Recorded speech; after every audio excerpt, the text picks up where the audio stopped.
भी लाया जा सकता है, ये निर्देश आज दिए हैं। पूल टेस्टिंग के लिए विशेष बल दिया है उन्होंने। कोरोना में लगे उपचार में सभी डॉक्टर्स, नर्स, पैरामेडिक्स, अन्य स्टाफ को हर हाल में मेडिकल इन्फेक्शन से बचाया जाए, इसके लिए भी उन्होंने पुनः आज निर्देश दिए हैं। कोरोना से जंग में मेडिकल टीम को सुरक्षित रखने अत्यंत आवश्यक है। उनको पर्याप्त संख्या में पीपीई किट, N95 मास्क भी कोविड अस्पतालों में दिया जाए और साफ सफाई हेतु सैनिटाइजेशन के लिए विशेष बल दिया जाए।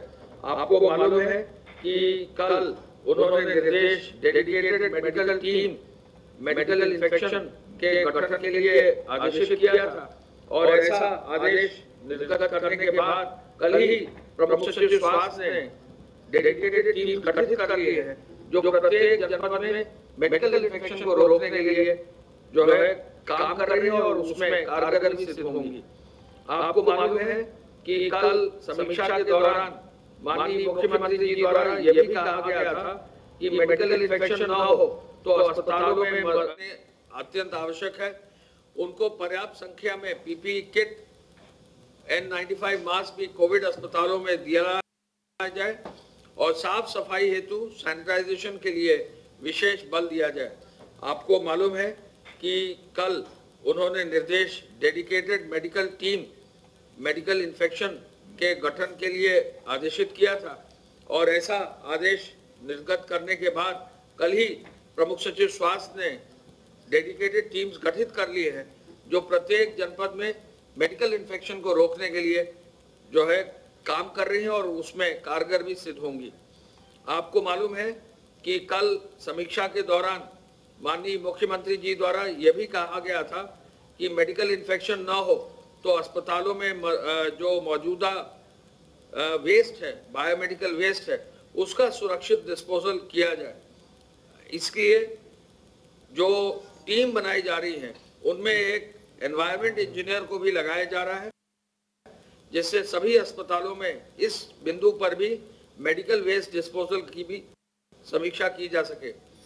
ये चीज जो है अनिवार्य रूप से कोविड अस्पतालों में ही नहीं, अन्य भी जहां भी चिकित्सकीय गतिविधियां किन्हीं अस्पतालों में हो रही हैं, इसकी व्यवस्था करने का उन्होंने निर्देश दिया है। मुख्यमंत्री जी ने पुनः प्लाज्मा थेरेपी को बढ़ाने पर बल दिया क्योंकि इससे अब अच्छे परिणाम मिल रहे हैं। प्रदेश में भी प्लाज्मा थेरेपी केजीएमयू में शुरू हुई है और देश के विभिन्न राज्यों में जो है इस तरह के प्रयास हुए, तो इस पर भी उन्होंने बल दिया है।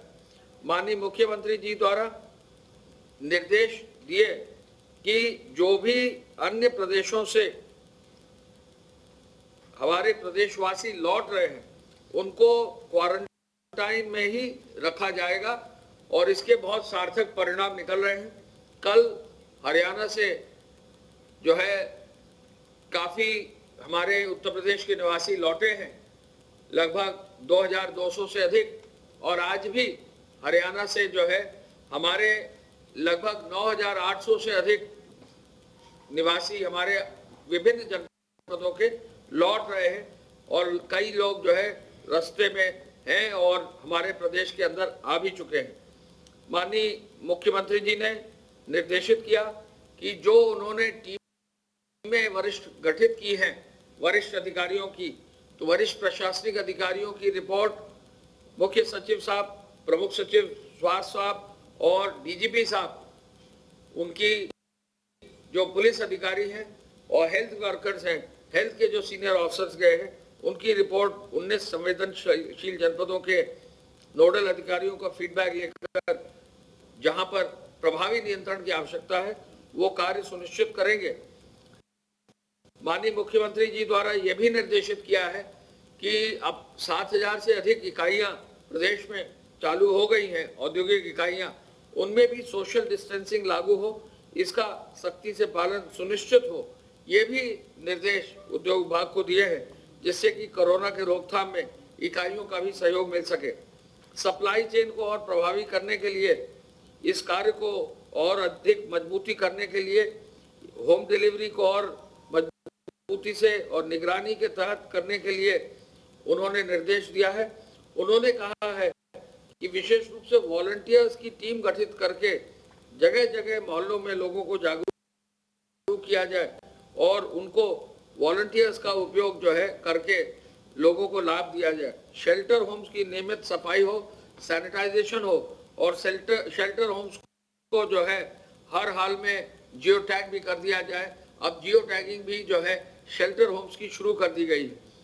जो हमारे पूरे प्रदेश के लॉकडाउन की व्यवस्था है उसमें कहीं भी भीड़ इकट्ठा ना हो, इसके लिए पुनः उन्होंने निर्देश दिए हैं। और कई जगह आपको मालूम है कि ड्रोन से भी जो है पेट्रोल जो समीक्षा की जा रही है, ड्रोन से भी जो है वॉच रखा जा रहा है, पेट्रोलिंग भी बढ़ाई जा रही है, सोशल डिस्टेंसिंग को भी फॉलो किया जा रहा है। बड़े सार्वजनिक कार्यक्रम ना हो, ये निर्देश उन्होंने दिए हैं और इसके लिए भी बड़े सार्वजनिक कार्यक्रम आगे ना हो, ये भी निर्देश दिया है, जिससे कि आगे सोशल डिस्टेंसिंग कोई दिक्कत ना आए। सोशल मीडिया की निगरानी पर भी उन्होंने विशेष बल दिया है और जो कम्युनिटी किचन है उनको एसीएस रेवेन्यू साहब को कहा है कि उनकी भी जियो टैगिंग अब कर ली जाए और वहां पर जो भी लोग काम कर रहे हैं वो जो है कम्युनिटी किचन से क्वारंटाइन सेंटर तक पहुंचाने का और डिटेल उन व्यक्तियों का जो क्वारंटाइन सेंटर में है उनके नाम, पते, मोबाइल नंबर भी इकट्ठा करने का निर्देश दिया है। माननीय मुख्यमंत्री जी द्वारा यह भी कहा है कि जो व्यक्ति रुपए का कार्ड यूज कर रहे हैं, जो लेन देन के लिए जो है कार्ड का इस्तेमाल कर रहे हैं, उसको और बढ़ावा दिया जाए। ग्रामीण सेवाओं को जो है जो कॉमन सर्विस सेंटर्स हैं उनके माध्यम से और बढ़ाने का उन्होंने निर्देश दिया है, जो ग्रामीण ग्राहक सेवा केंद्र हैं। राज्य सरकार के लॉकडाउन में जो भी हमारे श्रमिक हैं उनको और अधिक रोजगार देने पर, मनरेगा को और मजबूत करने पर आज उन्होंने निर्देश दिया है। मैं आपको ये बताना चाहूँगा कि लॉकडाउन में बहुत अधिक मात्रा में 188 के अंतर्गत कार्रवाई कर दी गई है और अब तक 30,931 एफआईआर दर्ज हो गई है। और इसके साथ साथ लॉकडाउन में गाड़ियों का, वाहनों का भी जो है चालान किया गया है और कल लगभग अब तक सघन चेकिंग में 31,000 वाहन भी सीज कर दिए गए हैं, उन पर भी कार्रवाई की गई है। हॉटस्पॉट क्षेत्रों में अब लगभग 402 हॉटस्पॉट्स है, उन पर भी जो है प्रभावी कार्रवाई की गई है और उनको भी आगे बढ़ाया गया है। जो हमारे सप्लाई चेन है वो निरंतर उसको मजबूती से किया जा रहा है। एपीसी साहब की अध्यक्षता में जो कमेटी है वो जो है वहां पर फल सब्जी के डिलीवरी के लिए 44,000 से अधिक वाहनों से डिलीवर करा रहे हैं। 36,82,000 से अधिक लीटर दूध वितरित कराया जा रहा है। 51,000 से अधिक होम डिलीवरी की सहायता ली जा रही है। इसके साथ साथ अब तक 3 करोड़ 20 लाख राशन कार्ड पर वितरण हो गया है, जो काफी मात्रा में 3 करोड़ 55 लाख के हिसाब से काफी अच्छी मात्रा में वितरण भी हो गया है। फूड पैकेट्स भी कल भी 3 करोड़ 20 लाख 52,186 राशन कार्ड पर वितरण हो गया। 3 करोड़ 55 लाख में से फूड पैकेट्स भी 12,30,000 कल बांटे गए हैं और ये भी एक बहुत अच्छी जो है प्रगति हो गई है। और किसी न किसी रूप में गेहूं क्रय केंद्रों को भी मजबूती से आगे बढ़ाया गया है। अब तक 5,445 गेहूं क्रय केंद्र भी खरीदे गए हैं और कहीं भी गेहूं क्रय केंद्र पर दिक्कत ना हो, इसके लिए निरंतर निगरानी की जा रही है। अब तक जो है लगभग 28 लाख से अधिक जो श्रमिक हैं, ग्रामीण श्रमिक हैं, शहरी श्रमिक हैं, उनको जो है लगभग 281 करोड़ रुपए की धनराशि भी 1,000 रुपए की दर से बांट दिया गया है। हम ये भी आपको बताना चाहेंगे कि राजस्व विभाग द्वारा जो हमारे क्वारंटाइन सेंटर्स हैं उसमें जो हमारे बाहर से श्रमिक आ रहे हैं उनके भी रहने की एक अच्छी व्यवस्था करने का निर्देश दे दिया गया है। हम आपको ये भी अवगत कराना चाहेंगे कि निर्माण कार्य में बहुत तेजी आई है। आपको मालूम है कि अब लगभग 30,000 कॉमन सर्विस सेंटर तो चालू हो ही गए हैं, लेकिन साथ साथ जो भट्टे हैं वो अब 12,000 से अधिक चल रहे हैं। भट्टों में सप्लाई और ढुलाई की कहीं दिक्कत ना हो, निर्देश सभी जनपद स्तर पर दिया गया है और सभी जिलाधिकारी और पुलिस के अधिकारियों को कहा गया है कि भट्टों से, ईंट भट्टों से जो भी धुलाई और जो भी व्यवस्था की जाए उसमें कहीं रोक टोक न हो। छड़ का, लोहे की छड़ ले जाने का, बाकी और कोई भी और निर्माण सामग्री ले जाने का ग्रामीण क्षेत्र में विशेष रूप से जहां हॉटस्पॉट एरिया ना है, जहां लॉकडाउन की कहीं प्रतिबंध नहीं, वहां पर जो है बेरोक टोक ले जाने पर कोई भी रोक नहीं है। निर्माण कार्य में यूपीडा द्वारा जो है अब जो लगभग 4,975 से अधिक श्रमिकों माध्यम से लगभग 2,500 मशीनों से कार्य करा रही है। पूर्वांचल एक्सप्रेसवे, बुंदेलखंड एक्सप्रेसवे में लगभग 4,481 श्रमिक माध्यम से कार्य कराया जा रहा है और गोरखपुर लिंक एक्सप्रेसवे में भी कार्य कराया जा रहा है। पीडब्ल्यूडी के कार्यों में भी निरंतर तेजी आई है। अब 11,470 करोड़ के कार्य प्रारंभ हो गए हैं और 173 कार्य लगभग प्रारंभ हो गए हैं। सिंचाई के कार्य भी 63 प्रारंभ हो गए हैं। लघु सिंचाई के भी 84 डैम और 96 तालाब के कार्य प्रारंभ है और ग्रामीण पेयजल के भी कार्य प्रारंभ हो गए हैं। पंचायती राज में आज फिर बढ़ोतरी आई है और 18,823 ग्राम पंचायतों में कुल 4,23,000 अकुशल श्रमिकों से सहायता से कार्य हो रहा है। तो ये भी एक बड़ी संख्या में लोग कार्य कर रहे हैं। मैं आपको ये भी बताना चाहूँगा कि कल जो है हमारे पास कुल मिलाकर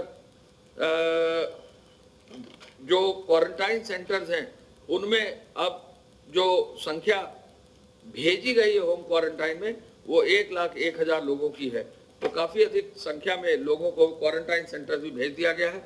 मैं पुनः इस अवसर पर बताना चाहूँगा कि आप लोगों को कि हर हालत में लॉकडाउन को पालन करने के लिए जो वरिष्ठ अधिकारियों को टीम को भेजा गया है उसकी समीक्षा वरिष्ठ अधिकारी आज करेंगे और कार्रवाई सुनिश्चित करेंगे। प्रमुख सचिव स्वास्थ्य महोदय। धन्यवाद। प्रदेश में अभी तक कुल केसेस की संख्या 1843 इनमें से 289 डिस्चार्ज हो चुके हैं पूर्णतः उपचारित होकर के। 29 लोगों की दुर्भाग्यपूर्ण मृत्यु हुई है, जिसमें से अधिकांश या तो कोमॉर्बिडिटी के केसेस हैं या फिर ओल्ड एज के केसेस हैं। जो एक्टिव केसेस हैं वो कुल मिलाकर के 1,525 इस समय एक्टिव केसेस हैं जिनका विभिन्न चिकित्सालयों में इलाज किया जा रहा है।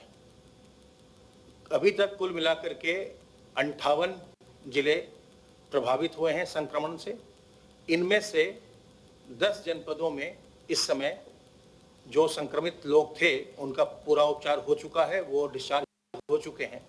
तो एक्टिव इन्फेक्शन वहाँ इस समय नहीं है और 17 जनपद अभी भी उनके यहाँ कोई अभी संक्रमण का प्रकरण सामने नहीं आया है।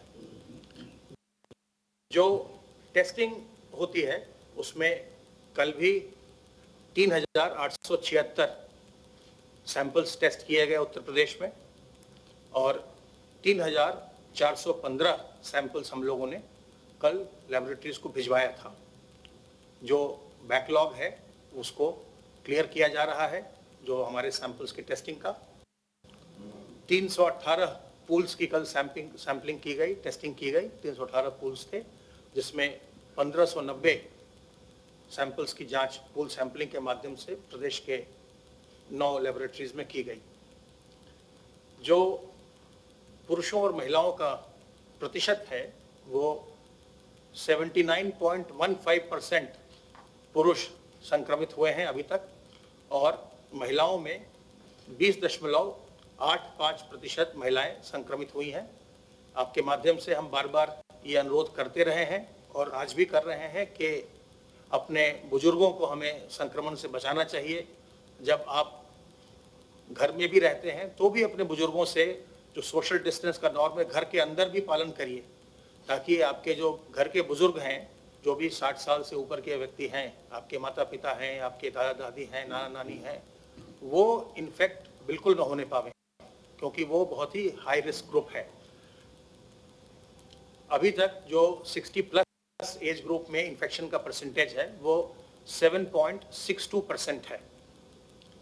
जो मेडिकल क्वारंटाइन फैसिलिटी में रखे गए लोग हैं उनकी संख्या 11,715 और आइसोलेशन वार्ड्स में रखे गए लोगों की संख्या 1,601 अभी तक 56,000 से ज़्यादा सैंपल्स की टेस्टिंग प्रदेश में हो चुकी है और लगातार हम इसको बढ़ा रहे हैं, अपनी कैपेसिटी को भी बढ़ा रहे हैं और सैंपल्स टेस्टिंग की संख्या को भी बढ़ा रहे हैं। आपके माध्यम से एक बार फिर इसको मैं रीट्रेट करूंगा कि इस बीमारी से घबराने की ज़रूरत नहीं है, इससे हमें अपना बचाव करना है, इस संक्रमण को रोकना है और इसको रोकने का सबसे अच्छा तरीका सोशल डिस्टेंसिंग है। अगर आप 1 मीटर से अधिक की दूरी लोगों से रखते हैं तो आपको संक्रमित होने की आपकी संभावना बहुत ही कम हो जाती है। अपने चेहरे को, अपने फेस को कवर करिए मास्क से या घरेलू बनाए हुए किसी मास्क से, बाजार के मास्क से या गमछे से, दुपट्टा से, रुमाल से अपने मुंह और नाक को कवर करिए और साथ ही अपने हाथ को बार बार साबुन और पानी से धोते रहिए, कम से कम 25-30 सेकंड तक धोइए, जिससे कि संक्रमण पूरी तरह से हट जाए, वायरस उससे बिल्कुल समाप्त हो जाए। और अपनी इम्यूनिटी को बूस्ट करने के लिए योग का अभ्यास करिए, नीम की पत्ती का सेवन करिए, तुलसी अदरक के काढ़े का सेवन करिए, अजवाइन के अर्क का सेवन करिए, गर्म पानी पीते रहिए, अपनी इम्यूनिटी को बूस्ट करिए ताकि आपके शरीर की प्रतिरोधक क्षमता ऐसी हो कि वो इस संक्रमण को मात दे सके। बहुत बहुत धन्यवाद। एक चीज अब आपको बता दें, एक चीज बता दें, जो पीडब्ल्यूडी की फिगर्स अब आई हैं वो 183 कार्य आए हैं, 12,171 करोड़ के कार्य हैं। तो गेहूं क्रय केंद्रों की निगरानी जो है वो की जा रही है, डोर टू डोर दूध का वितरण भी किया जा रहा है। ये तमाम बातें जो हैं इस वक्त प्रेस कॉन्फ्रेंस के द्वारा अवनीश अवस्थी ने बताई। किस तरह के हालात इस वक्त प्रदेश में हैं उसकी जानकारी दी गई। यूपी में कोरोना के मामले जो है 1843 हो चुके हैं। कोरोना से 29 लोगों की अब तक मौत हो चुकी है।